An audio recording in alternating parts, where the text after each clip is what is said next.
What is the Incoterms? Incoterm is the international commercial terms. Once again, Incoterms, the international commercial terms.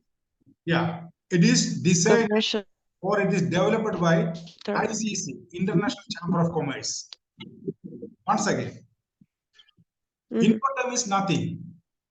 It's just terms. It's a set of rules. Okay? Or it is a guidelines. Or it is the responsibilities. Explanation of the responsibilities. Okay? Between the buyer and seller. You know that movement of the goods between buyer and seller. Point of A, point of B. Origin and destination. So there are two. Yes. So between this buyer and seller, when the shipment is moved internationally, right? Internationally, it's a movement, international movement. Then there must be a set of terms and rules. These terms and rules, what we are saying, Incoterms.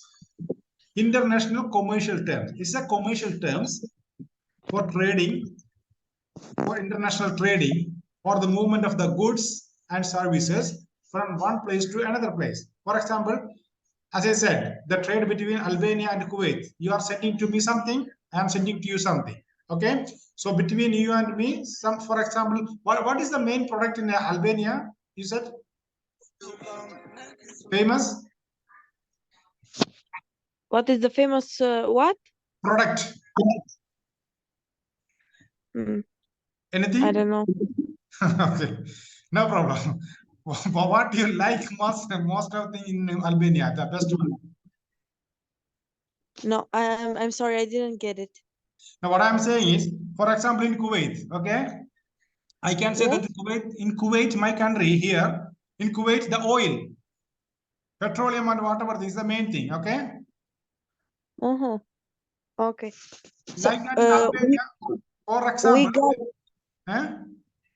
we got crumb. I don't know how to say it in English. It's a food items or something?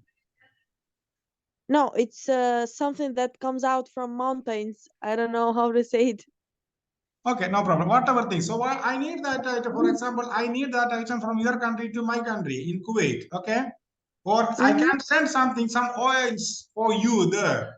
So there must be some terms and condition. You will ask me, Gafur, how you are going to send me? Who will pay the charges for the transportation or the port charges? Okay, what type of the carrier you are using, right?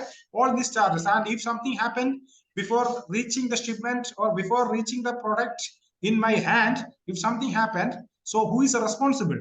There are so many things are there that I'm saying it is a set of rules or the responsibilities, the guidelines, okay, between the buyer and seller when they make the international movement of the goods and services. So it is a set of rules. Without the set of rules, okay, it must be a chaos. Means it cannot say that what will happen. For example, I don't know your language, right?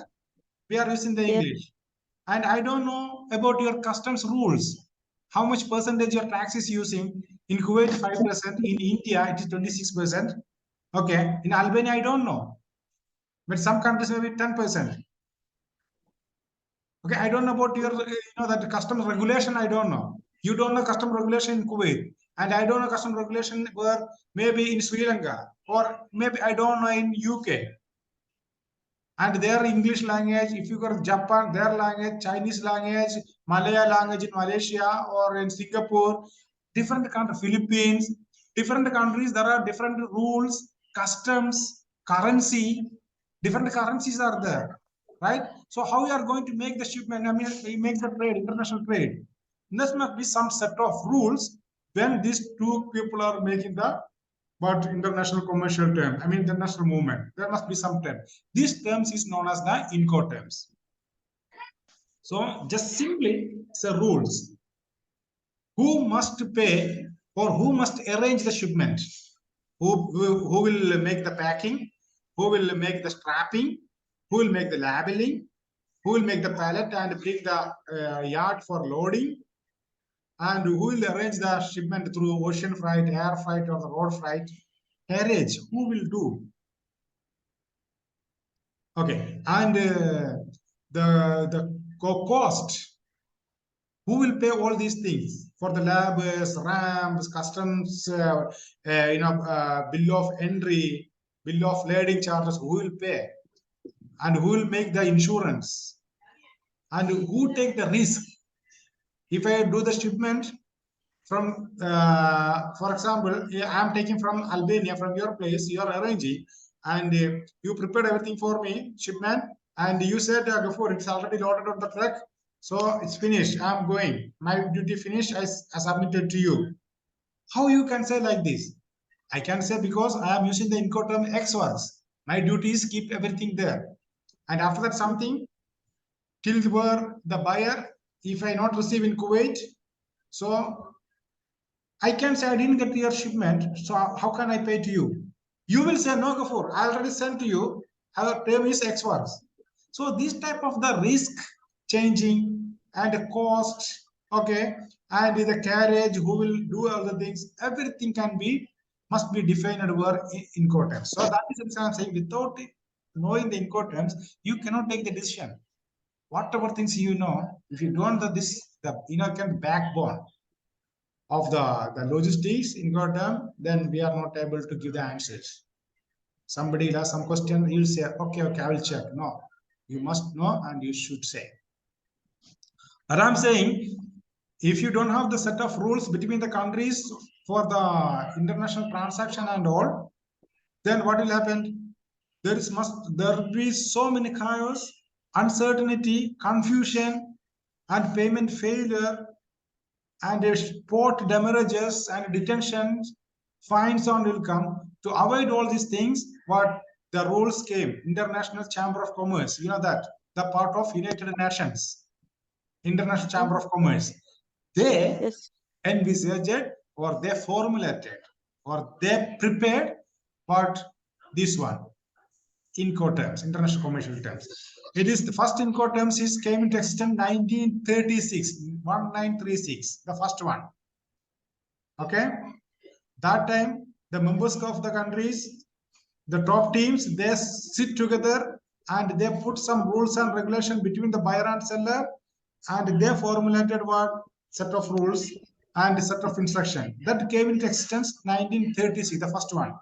Then you can think, what about before? It's 80 years back. Before that, you know that this is a goodwill, something like that you can say. Buyer and seller, they have sales order or purchase order. They say, I will buy from you, I will take from you. This is the cost, this is the money, I will transfer, you will take.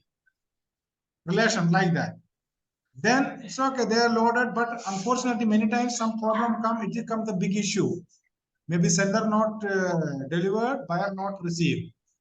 In between, God forbid, maybe fire happened in the vessel, or it is in the hijack case, pirates they took it, or accident come, or it is theft. So many things come. So at that time there is so many issues come. They are adjusting. But you know that by 1936 or before the World War II, I think, and after the First World War, okay, so many movements it's happened were in the around the world due to the many development in the technologies and all, especially you know that machines and all that time, industrial revolution.